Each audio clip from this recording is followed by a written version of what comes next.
Halo, assalamualaikum anak-anakku. Bertemu lagi dengan Bu Naya. Kali ini pembelajaran kita sedikit berbeda ya. Kita sekarang belajar di rumah aja untuk mencegah penyebaran virus corona. Akan tetapi kalian harus tetap semangat belajar ya. Oke anak-anakku, untuk minggu ini kita masuk di KD 3.2. Oke anak-anakku, untuk KD.2 ini kita dianjurkan untuk menganalisis persebaran flora dan fauna di Indonesia dan dunia berdasarkan karakteristik ekosistem. Baik, Bu Naya akan menjelaskan KD ini. Kalian simak dengan baik-baik ya.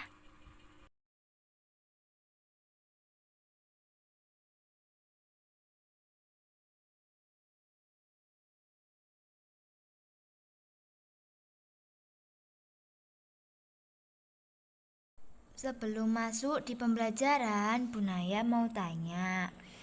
Flora, menurut kalian itu apa sih? Sedangkan fauna itu apa sih?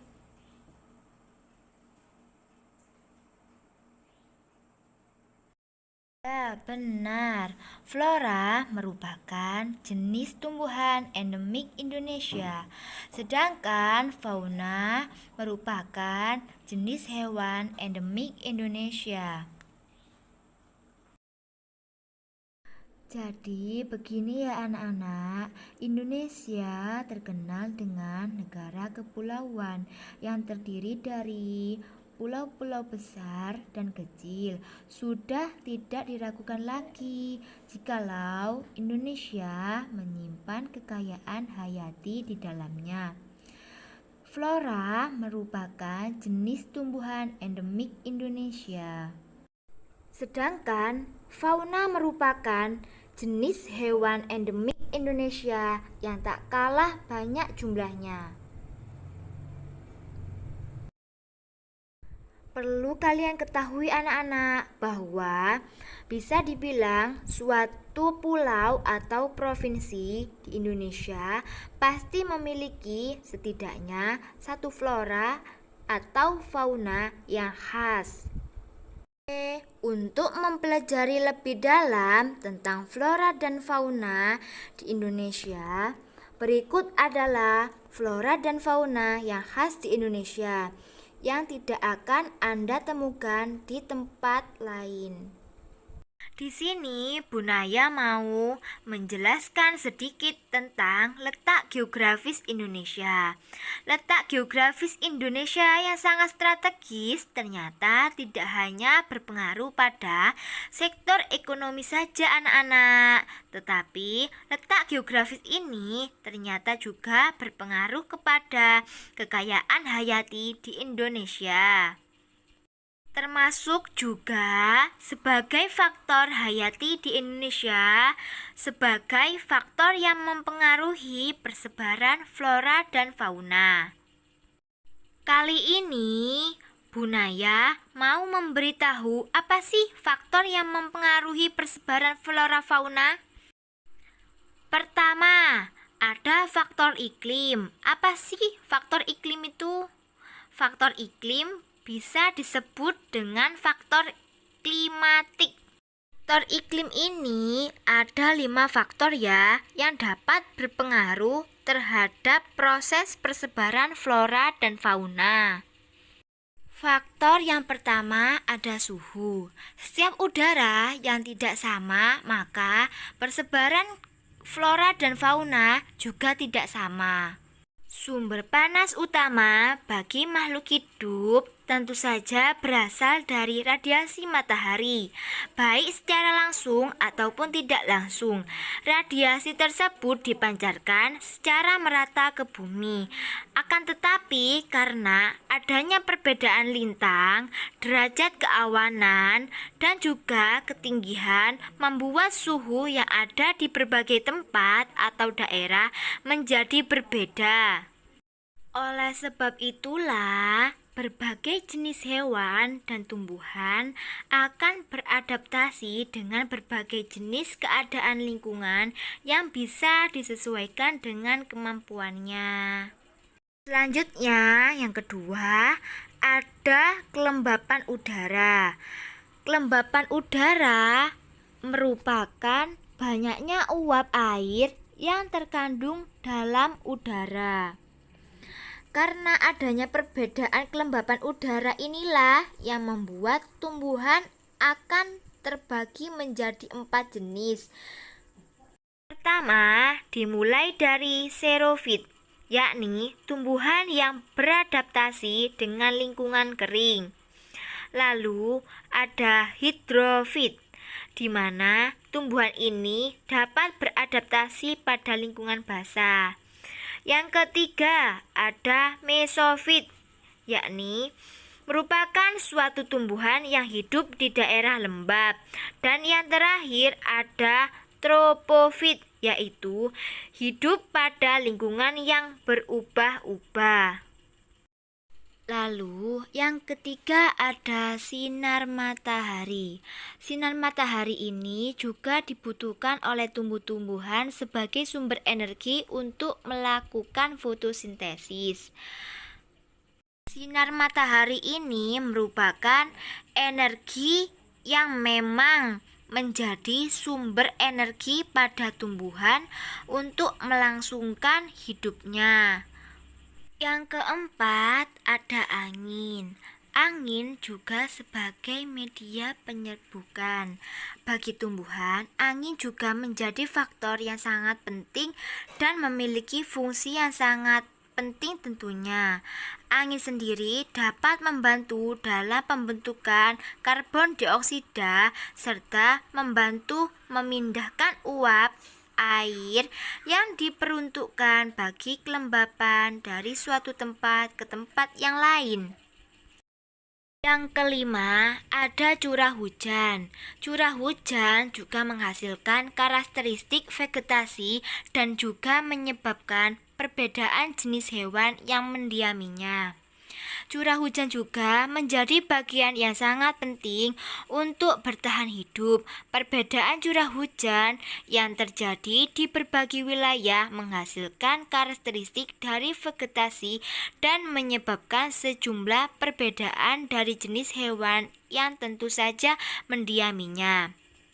Ini juga disebabkan oleh adanya tumbuh-tumbuhan yang menjadi salah satu produsen bagi hewan.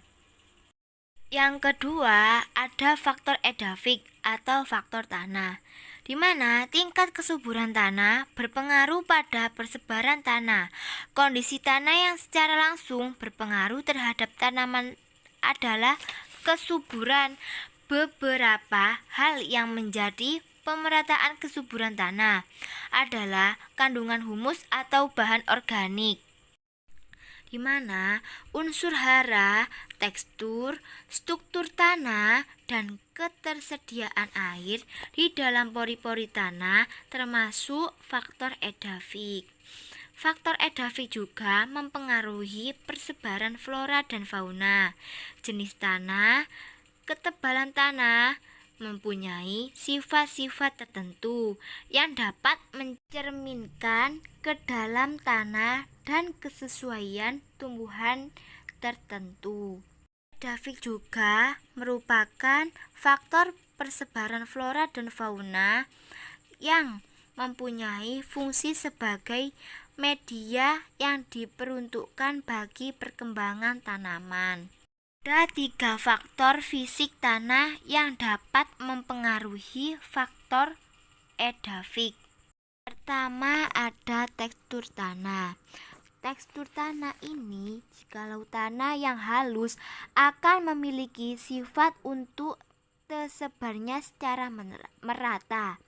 Tidak hanya itu, tekstur ini sulit menampung air sehingga membuat tidak disukai oleh tumbuhan.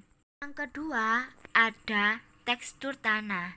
Tekstur tanah merupakan susunan pengikat butiran-butiran tanah yang selanjutnya yang membentuk agregat tanah yang akan menghasilkan berbagai kemantapan bentuk dan ukuran. Sebuah tanah, jikalau tekstur tanahnya tersebut cocok, maka flora dan fauna akan mampu beradaptasi di lingkungan tersebut. Jikalau dirasa tidak cocok, maka akan mati. Yang ketiga, ada keasaman tanah. Tanah yang asam rata-rata tidak disukai oleh flora dan fauna. Tanah yang asam kebanyakan berkaitan dengan keberadaan unsur-unsur logam berbahaya yang tidak disukai oleh flora dan fauna. Yang ketiga, ada faktor topografik berkaitan dengan letak, lintang, dan relief. Ketinggian dan kemiringan permukaan tanah. Ketinggian suatu tempat erat kaitannya dengan perbedaan suhu, akhirnya menyebabkan kelembapan udara. Kemiringan permukaan tanah ini juga menjadi salah satu faktor topografik. Tanah yang miring biasanya memiliki jumlah flora dan fauna yang lebih sedikit daripada permukaan tanah yang rata karena air bergerak lebih cepat. Yang keempat, ada faktor biotik. Faktor biotik ini salah satu faktor yang meliputi berbagai jenis makhluk hidup, yakni ada hewan, tumbuhan, dan juga manusia. Manusia mampu mengubah lingkungannya guna untuk memenuhi kebutuhan bagi kehidupannya. Contohnya sederhana sekali anak-anak, daerah hutan akan dijadikan oleh manusia menjadi daerah pertanian dan perkebunan. Ini merupakan sebuah alih guna lahan untuk memenuhi kebutuhan manusia tersebut. Menurut buku Ensiklopedia Geografi 06, penerbit PT Lentera Abadi menyebutkan garis Wallace dan garis Weber. Garis Weber terletak di Indonesia sebelah timur, yakni Provinsi Maluku, Maluku Utara, Irian Jaya Barat, dan Papua. Sedangkan garis Wallace terletak di Indonesia Barat, yakni di Pulau Sumatera dan sekitarnya, Pulau Jawa dan sekitarnya, Provinsi Kalimantan Barat, Provinsi Kalimantan Tengah. Sedangkan peralihan yakni terletak di Indonesia Tengah. Di antaranya Indonesia Timur dan Indonesia Barat, Provinsi Kalimantan Timur, Provinsi Kalimantan Selatan, Bali, NTB, NTT, dan Pulau Sulawesi. Ini Bu Naya mau memberikan salah satu contoh dari flora dan fauna Pulau Papua. Di Pulau Papua, flora yang terkenal ada anggrek, ada rotan, ada samin, bambu, cendana, sagu, damai, dan baku. Sedangkan fauna yang terkenal yakni cendrawasih, biawak, bajing, kuskus, kanguru, dan buaya. Pulau Kalimantan termasuk golongan Indonesia bagian tengah. Kali ini, flora dan fauna yang khas dari Pulau Kalimantan yakni ada anggrek hitam, bunga katsuari, dan tenggaring. Sedangkan fauna yang terdapat di Pulau Kalimantan ada kuau Melayu, enggang gading, besut mahakam, dan bekatan. Pulau Jawa ini termasuk golongan Indonesia bagian timur.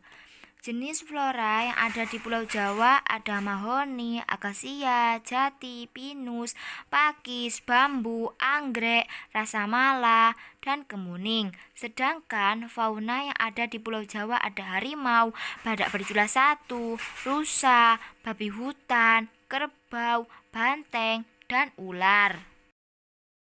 Terakhir, itu yang dapat Bu Naya sampaikan untuk penjelasan mengenai flora dan fauna yang ada di Indonesia yang khas dan populer dari masing-masing daerah. Sampai jumpa lagi. Jangan lupa tetap semangat untuk belajar. Wassalamualaikum warahmatullahi wabarakatuh.